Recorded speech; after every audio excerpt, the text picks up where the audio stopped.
La pâtisserie, c'est avant tout une histoire de goût, de saveur et d'émotion. Bienvenue dans Papille. Je suis Léa Reverdy, amatrice et passionnée de pâtisserie. Et depuis 2021, je me suis lancé un défi.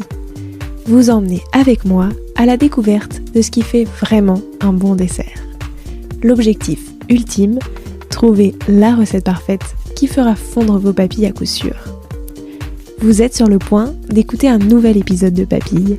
C'est le podcast qui part à la rencontre des meilleurs chefs pâtissiers et pâtissières pour comprendre l'émotion et les saveurs qui les animent au quotidien lorsqu'ils et elles créent leur dessert d'exception. Après cet épisode, à vous de laisser libre cours à votre imagination et de créer les desserts aux saveurs qui vous ressemblent tout en vous inspirant des meilleurs. Bonne écoute! Bonjour à tous et à toutes, j'espère que vous allez bien. Aujourd'hui, je voulais vous proposer un épisode un peu différent d'habitude parce que j'avais envie de vous parler d'une expérience que j'ai vécue il y a pas très longtemps. Pour vous contextualiser, c'est une expérience qu'on m'a offerte à Noël dernier et que j'ai fait seulement il y a quelques semaines. Cette expérience, c'est celle de vivre une expérience de thé dans un sabot, donc c'est un salon de thé qui se trouve chez Ogata. Déjà, Ogata, si vous ne connaissez pas Ogata Paris, c'est assez exceptionnel, c'est situé dans le 3e arrondissement. Le lieu est immense, de l'extérieur on se rend vraiment pas compte du tout, mais le lieu est immense. Il y a une boutique, un espace d'exposition, un bar à cocktail, un restaurant, et il y a du coup un sabot qui est au sous-sol de tout ça et dans laquelle on peut vivre une cérémonie d'exception autour du thé qui s'inspire vraiment de la tradition japonaise. Donc moi je suis une grande fan de thé à l'origine et du coup je suis allée vivre ça et je voulais vous en parler parce que ça sort vraiment de l'ordinaire. Je trouve que c'est vraiment une expérience qui vaut le détour, qui est assez rare à vivre et j'avais envie de vous partager ça, peut-être pour vous donner envie d'y aller, en tout cas pour vous partager mon expérience. Donc Ogata déjà c'est effectivement très épuré, c'est des très grands volumes, on arrive, c'est un peu, on ne s'attend pas du tout à ça, à trouver ça dans Paris.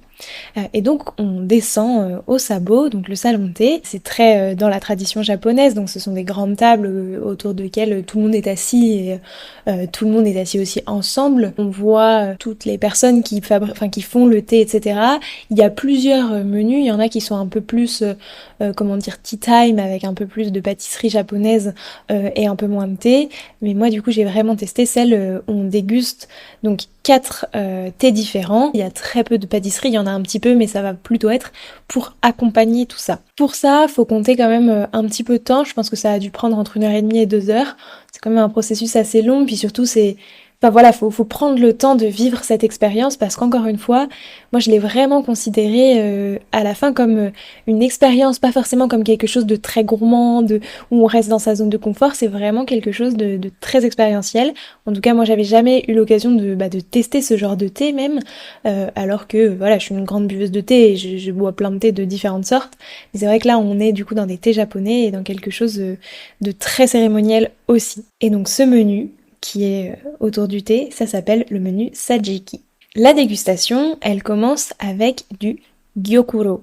C'est un thé vert d'exception qui est considéré comme le thé le plus noble et le plus luxueux au Japon. Donc on nous amène juste un petit bol avec beaucoup de feuilles de thé et puis devant nous, du coup, elle nous le fait infuser. Voilà, et elle met un très peu d'eau, un petit sablier. Elle nous explique que c'est infusé à basse température, entre 50 et 60 degrés. Et là, l'objectif, c'est d'avoir l'arôme le plus umami de tous les thés verts. Donc quand elle revient, elle nous le sert en fait dans des petits gobelets. Et en fait, il y a très très peu de thé. Ça fait 1 ou 2 centilitres. Enfin vraiment, il y a très très peu de thé. Et l'odeur est très très forte. Et alors en fait, c'est extrêmement concentré. Et en le buvant, c'est très très fort. En fait, il y a vraiment tout l'arôme du thé, finalement tout ce qui est contenu dans les feuilles de thé qui infusent pour la première fois, qui là se développe et c'est très intense. Et presque, c'est tellement intense que pour le coup, il y a ces effets de la théine que d'habitude, personnellement, je ne ressens pas trop et qui en fait presque nous font tourner la tête à ce moment-là. Enfin, je suis pas toute seule, je l'ai fait accompagner et l'autre personne aussi a ressenti cette même chose c'était très intense et ça donne le tournis quoi. Et presque d'un truc qui, comment dire, un effet un peu euphorisant. Enfin, voilà, il y a vraiment ce truc-là.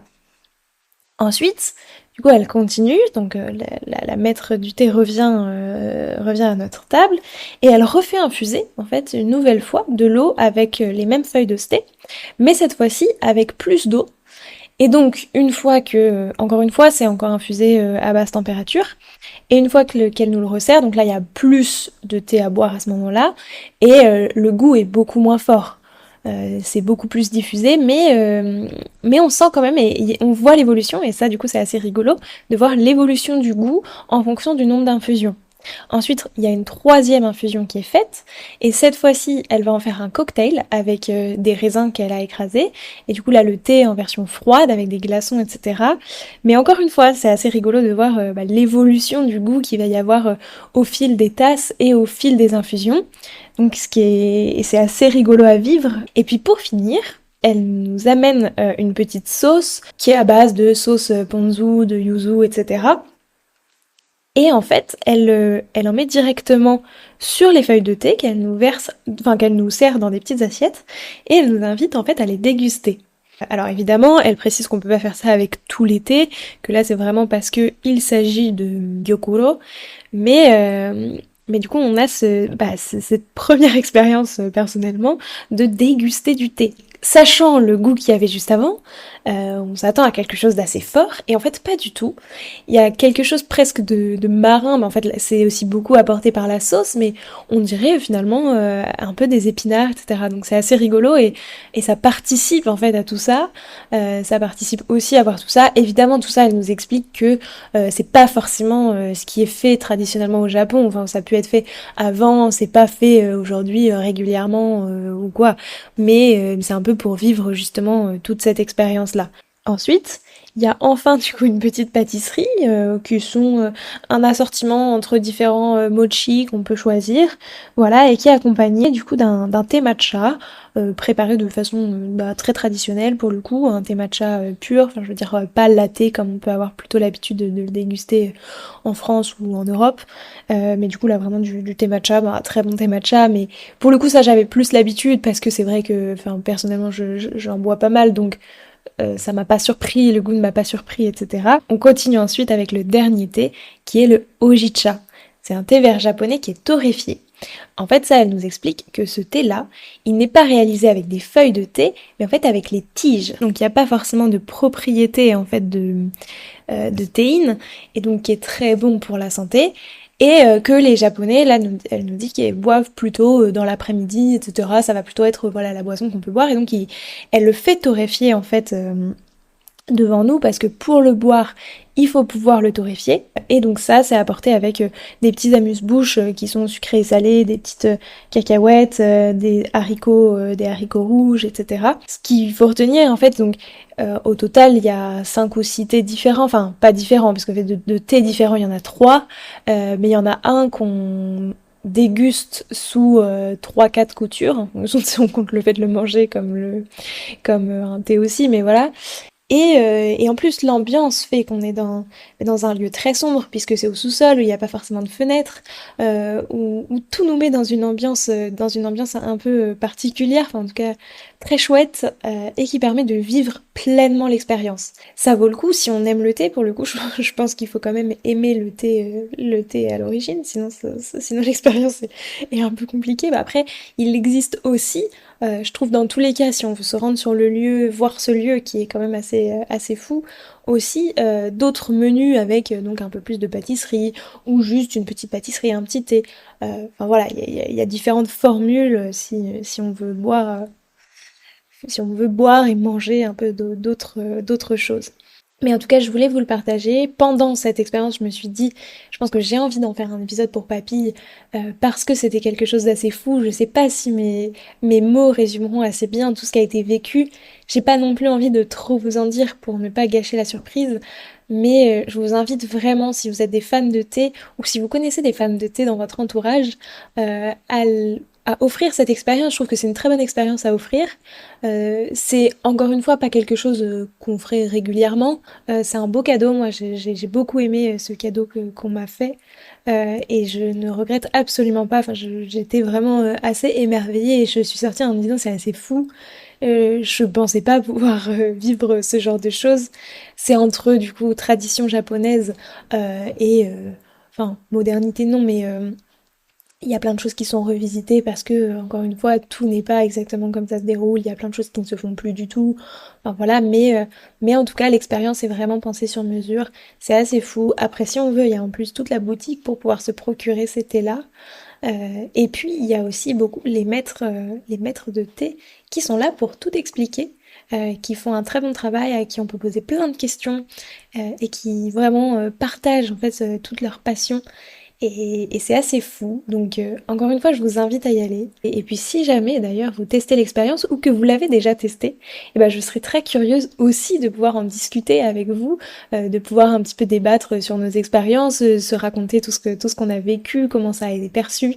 Mais voilà, moi j'en suis restée un peu sans voix, sans mots, et j'avais envie de vous le partager.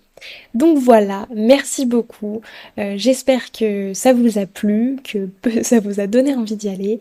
Et puis sur ce, je vous souhaite une très bonne fin de journée et à très bientôt. Alors, quel sera votre prochain dessert ? Merci d'avoir écouté cet épisode jusqu'au bout. S'il vous a plu, n'hésitez pas à le partager aux gourmands qui vous entourent. Et pour continuer la discussion, rendez-vous sur Instagram @learvrd. Et si vous voulez soutenir Papille, 2 choses. La première, notez l'épisode 5 étoiles sur Apple Podcast et Spotify et laissez un commentaire délicieux.